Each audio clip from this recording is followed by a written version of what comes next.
Saudara, kita beralih ke informasi selanjutnya. Harga komoditi cengkeh di Kabupaten Simelu menurun sejak beberapa hari terakhir. Harga cengkeh ini berkisar Rp108.000 per kilogram, padahal sebelumnya sempat menyentuh angka Rp120.000 per kilogram.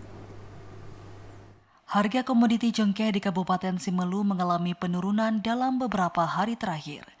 Pemicu turunnya harga cengkeh ini akibat tingginya kadar air pada cengkeh yang dihasilkan yakni di atas 11%.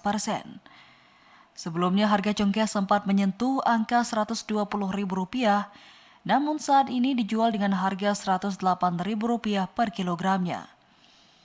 Kadis Perindakop UKM Simelu Novikar Setiadi mengungkapkan bahwa faktor yang menjadi penyebab harga cengkeh turun yakni penanganan pasca panen yang kurang maksimal sehingga berpengaruh terhadap kualitas cengkeh yang dihasilkan. Cek kondisi komoditi cengkeh kita, jadi ada beberapa permasalahan yang harus kita benahi untuk menciptakan kestabilan harga cengkeh di Pulau Simelu. Yang pertama, cengkeh kita kualitas nomor 1 dengan julukan Ciputi, namun untuk penanganan di pasca panen mungkin masih butuh perhatian, terutama dari pihak-pihak terkait, terutama dari perkebunan.